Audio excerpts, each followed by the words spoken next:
Jimmy Kimmel has been making audiences laugh for over 2 decades. He's roasted presidents, mocked celebrities, and turned awkward moments into comedy gold. He's interviewed everyone from A-list movie stars to controversial politicians, handling them all with the same blend of humor, warmth, and razor-sharp wit that made him a late-night institution. But on a Thursday night that would become legendary in talk show history, Jimmy Kimmel faced something unprecedented. A guest so convinced of her own importance that she couldn't recognize a joke, couldn't accept a question, and couldn't understand why the audience wasn't worshiping at her feet. Meghan Markle walked onto that Hollywood stage expecting adoration. She walked off 25 minutes later, publicly humiliated, verbally outmaneuvered at every turn, the audience cheering not for her, but for the man who refused to let arrogance masquerade as authenticity. The cameras caught everything. Before we dive into this incredible story, make sure you hit subscribe and smash that like button. Now, let's get into what really happened on that Hollywood stage. The Jimmy Kimmel Live studio buzzed with its usual electric energy as the audience settled into their seats. The familiar blue backdrop, the iconic desk, the band warming up. Everything was set for another night of entertainment. Jimmy emerged from backstage to thunderous applause, waving to the crowd with his signature self-deprecating grin. Thank you, thank you. Welcome to the show. We have a very special guest tonight, someone who's been in more headlines than most world leaders. She's a duchess, a podcaster, a philanthropist, and according to some corners of the internet, either a saint or a supervillain. Please welcome Meghan Markle. The applause was enthusiastic as Meghan emerged from backstage. She waved gracefully before settling into the guest chair with the posture of someone who expected the furniture to be grateful. Meghan, thank you for being here. This is exciting. Thank you for having me, Jimmy. But there was something in her tone, a subtle flatness that suggested she was already performing rather than connecting. Jimmy rubbed his hands together. So, I have to ask, how does it feel to be in Hollywood? You used to work here, then you became a princess, and now you're back. It's like the world's most expensive gap year. The audience laughed. Meghan's smile tightened almost imperceptibly. I was never a princess, actually. That's a common misconception. I'm a duchess. Jimmy nodded. Right. Duchess. My apologies. I always get confused. Is a duchess higher or lower than a princess? I need a chart. It's different, Meghan said coolly. Not higher or lower, just different. Okay, so it's like asking if a producer is higher than a director. The answer is, depends on who's writing the check. The audience laughed again. Meghan didn't. I'm not sure that comparison works, Jimmy. No? Well, I'm not sure I understand British aristocracy, so we're even. He grinned. So, tell us, what's life like now? You're in Montecito, right? Beautiful area. Meghan tilted her head, her expression shifting to something almost condescending. It's home. We've built something meaningful there. A life away from the chaos. Away from the chaos, but still doing Netflix specials and podcasts and interviews. That's a very public kind of privacy. The observation landed with precision. Meghan's eyes flickered. There's a difference between choosing to share and being forced to share. Jimmy nodded thoughtfully. That's true. But you're not being forced to be here tonight, right? No one's making you do this interview? Of course not. So this is chosen sharing. Yes. Great. Then let's share. Tell us something you haven't told anyone else. Give us an exclusive. Meghan paused, seemingly caught off guard. I'm not sure what you mean. An exclusive. Something new.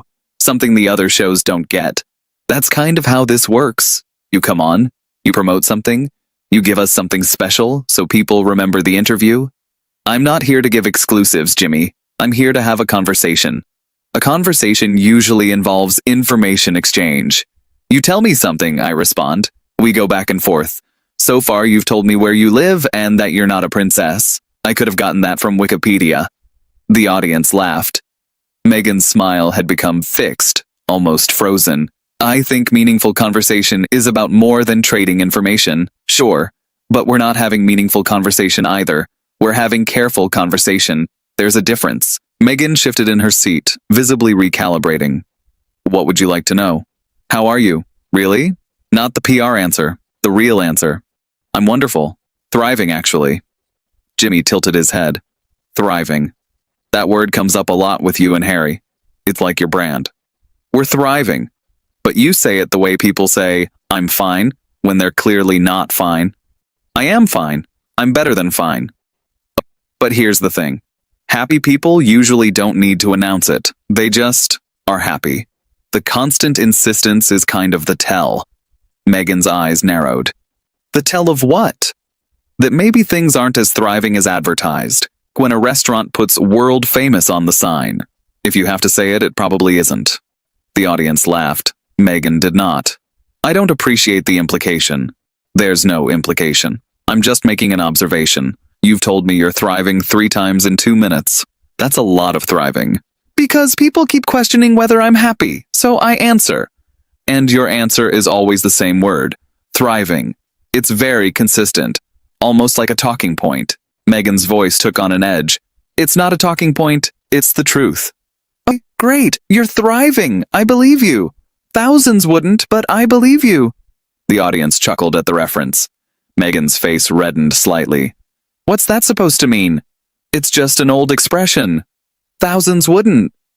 It means I'm choosing to take you at your word even though skepticism would be understandable. Why would skepticism be understandable?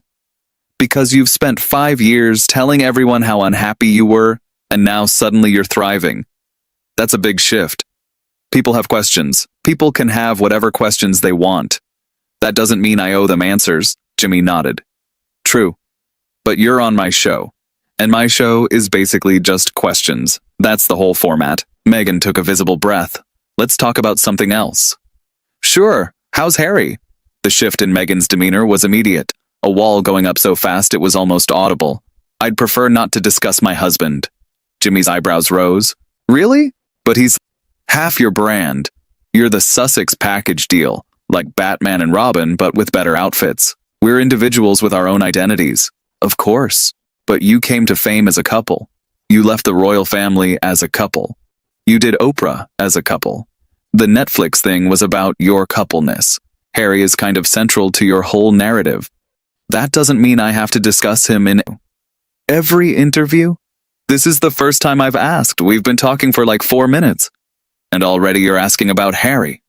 Because he's your husband and this is a talk show. How's your spouse is pretty standard fare. I ask Jennifer Aniston about her dogs. I ask Matt Damon about his kids. I'm asking you about your husband. It's not invasive. It's small talk. Meghan's jaw tightened. Small talk isn't always appropriate. When is asking about someone's husband not appropriate? Unless... Jimmy paused dramatically. Wait, is everything okay? Did something happen? Everything is fine. Then why can't you talk about him? I can talk about him. I'm choosing not to. Okay, but that choice is weird, Meghan. It's like if I asked, how's the weather in Montecito, and you said I'd prefer not to discuss atmospheric conditions. It raises more questions than it answers. The audience laughed openly now. They could feel the dynamic shifting, could sense Jimmy gaining ground while Meghan retreated into defensiveness. Meghan's voice sharpened.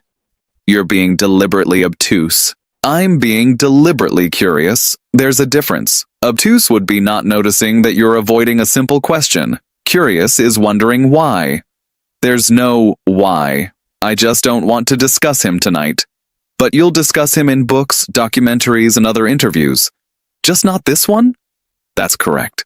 So I'm special. That's not what I said. You've discussed Harry everywhere else, but not here. That makes me special. I'm flattered. Or insulted?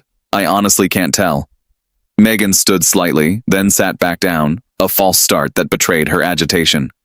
Can we please talk about my work? Absolutely. What work? Tell me about it.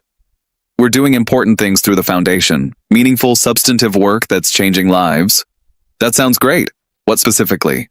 Meghan's expression flickered with irritation. Why does everyone always want specifics? Because specifics are how we distinguish real work from just talking about work. Anyone can say they're changing lives. Specifics are the proof. The proof is in the impact.